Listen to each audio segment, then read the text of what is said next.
Ouais, ça s'est marqué sur le petit panneau. Qu'est-ce que vous faites ici? Du coup, on est une association visuelle et aujourd'hui on fait l'aftermovie en fait du festival de Festivut. Et là, du coup, c'est un petit projet que j'ai monté, ça s'appelle la Taverne du Jeu. Pour l'instant, c'est juste un collectif. Mais l'idée, c'est qu'on puisse créer une association, qu'on puisse avoir un food truck. Et l'idée, c'est du coup d'amener le jeu en fait sur n'importe quel événement culturel. On a organisé ce festival toute l'année à partir de novembre.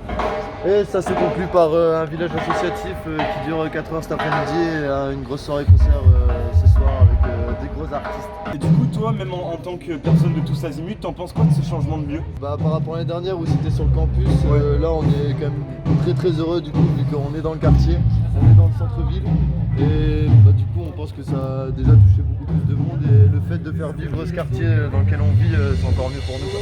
Du coup, ça fait plusieurs années que ça se passait à la MAC. C'est plus pratique pour venir, mais c'est moins convivial quand même. Après, c'est personnel, mais je préférais sur la MAC.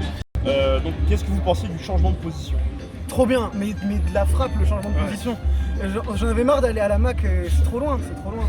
Non, puis même c'est plus sympa parce que pour eux aussi, au niveau de leur entrée et tout ça, le fait de le faire ici, ça rapporte plus de gens, déjà des gens qui connaissent par l'événement, et puis en plus de ça, ils passent ici, c'est un endroit vraiment connu quoi, et du coup ça pousse les gens à venir quoi en fait. Et du coup, vous pensez que ça va avoir quelle répercussion sur la vie de quartier?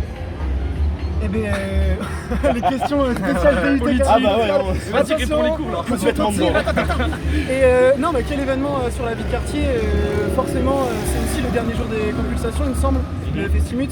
Donc je trouve ça intéressant de délocaliser les compulsations en fait dans le centre-ville, parce qu'il y a aussi des étudiants en centre-ville, notamment à l'IUT. C'est trop bien que ça se fasse sur la place qui est devant l'IUT en fait. Toutes les assos elles sont un peu dans le secteur, on essaie d'avoir un rayonnement et tout ça et du coup là on va régler des bénévoles qui vont distribuer des flyers autour histoire que vraiment ce soit ce quartier qui soit touché le plus possible et après on a essayé de faire de l'affichage un peu partout dans Bordeaux pour faire venir le maximum de personnes quoi.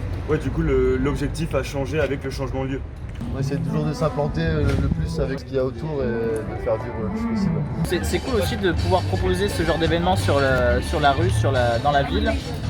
Et de proposer aux gens des choses qu'ils ne connaissent pas. Enfin, moi je prends l'exemple toujours des jeux, mais il y a beaucoup de jeux qu'ils ne connaissent pas, ils sont toujours sur les Monopoly, sur le Uno et tout. Ouais. Et je trouve que c'est important de pouvoir ouvrir le cœur des gens, l'esprit des gens, même sur le stand de recyclerie, sur les trucs audiovisuels, sur une autre manière de voir les choses. Et tu touches à un autre type de public, peut-être aussi avec les étudiants du conservatoire qui sont à côté, etc. Donc ouais, si, c'est intéressant. Puis il y a aussi pas mal d'assauts en plus dans ce quartier. Là je pense au Café Pompier, il y a la cabane à gratter, il y a la Robson pas loin. Et du coup mine de rien ça fait aussi, je pense qu'ils sont allés aussi les voir pour pouvoir faire du réseau quoi tout simplement. Ouais.